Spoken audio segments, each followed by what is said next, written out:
निमित्त सर्वसमावेशक सावरकर या व्याख्यानाचं ज्यांनी पुष्प गुंफलं ते श्रीयुत योगेश महाराज साळेगावकर साहेब, व्यासपीठावर उपस्थित असलेले बाबूरावजी पुटबरे,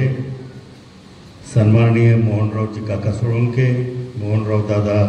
जगताप, या ठिकाणी उपस्थित असलेले सहाल भैया सोळंके चौस,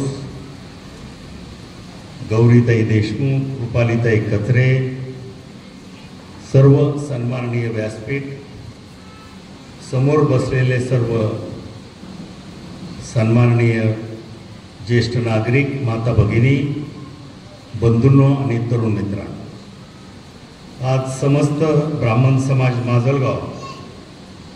यांच्या वतीनं सर्वसमावेशक सावरकर या व्याख्यानाचं आयोजन या ठिकाणी झालं आणि त्याच्यासाठी योगेश गुरु साळेगावकर यांनी अतिशय सावरकरांच्या जीवनाबद्दल,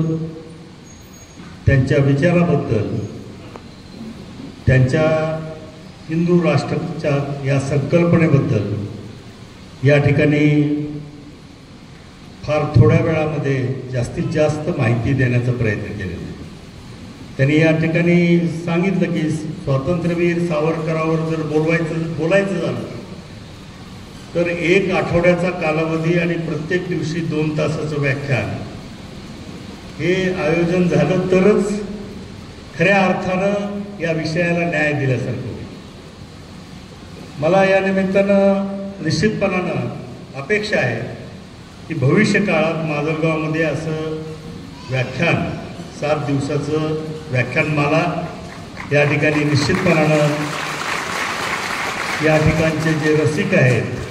विचारवंत आहेत, ते निश्चितपणानं आयोजित करतील आणि त्यानिमित्तानं अधिकचा त्यांच्या जीवनावर प्रकाश टाकण्याचं काम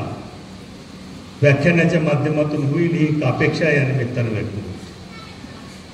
सर्वसमावेशक सावरकर या विषयाला आजच्या व्याख्यानातून न्याय मिळाला का नाही मिळाला हे काही मी सांगू शकत नाही. कदाचित त्याच्यामध्ये अनेक लोकांची निर्णायक मतं असू शकतात, परंतु 2 गोष्टीबद्दल मी खुलासा या ठिकाणी निश्चितपणानं करणार आहे. एक म्हणजे महाराजांनी या ठिकाणी सांगितलं की लोकशाही लादली गेली, लोकशाही या देशावर लादली गेली, असं एक वक्तव्य या ठिकाणी करण्यात आलं. मला असं वाटतं की लोकशाही ही मागच्या ज्यावेळेस राज्यघटना समिती नेमली गेली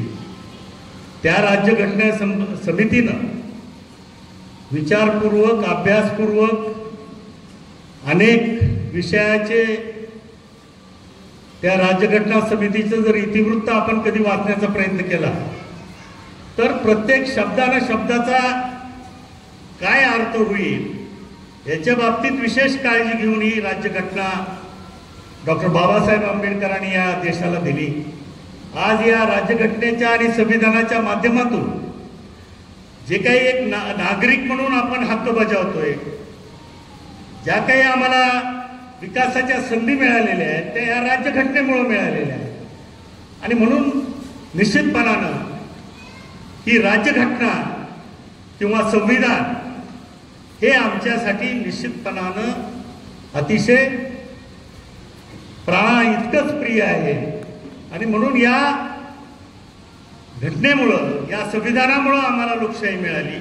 आणि तिचा चांगल्या दृष्टीनं वापर आज या देशामध्ये स्थिरता निर्माण करणं, या देशाचा सर्वांगीण विकास करणं, या देशामधला जे काही अनेक धर्म, जाती याच्यामध्ये जो काही आपला समाज विभागला गेलेला आहे त्याच्यामधल्या या भिंती तोडण्याचं काम या संविधानाच्या माध्यमातून या ठिकाणी झालं. दुसरा एक त्यांनी विषय काढला की आमदारांना वंदे मातरम म्हणायला जे म्हणतील त्यांनाच तुम्ही आमदार आणि खासदार म्हणा. तुमच्या माहितीसाठी एवढंच सांगेन की आमच्या विधानसभेचं ज्या वेळेस अधिवेशन सुरू होतं ते राष्ट्रगीताने सुरू होतं आणि शेवट असताना वंदे मातरमनी त्याचा शेवट होतो. त्याच्यामुळं जे काही महत्व दिलेलं आहे विधानमंडळाच्या कामकाजामध्ये असो किंवा संसदेच्या कामकाजामध्ये असो, या दोन्ही स्वातंत्र्य गीताबद्दल तर काय म्हणजे कुणीही शंका म्हणजे घेण्याचं कारण नाही, परंतु तेवढंच महत्व वंदे मातरम या गीताला सुद्धा आहे हे या निमित्तानं मला सांगायचं आहे. यापेक्षा मला वाटतं अधिक काही बोलण्याची गरज आहे असं मला माहीत नाही, गरज वाटत नाही. महाराजांचं मी या ठिकाणी मनपूर्वक आमदार या नात्यानं आणि आमच्या समस्त ब्राह्मण समाजाने हे व्याख्यान आयोजित केलं त्याच्याबद्दल त्यांनाही मनापासून सर्व कार्यकर्त्यांना मनापासून धन्यवाद देतो आणि माझ्या वाणीला विराम देतो. जय हिंद, जय महाराष्ट्र.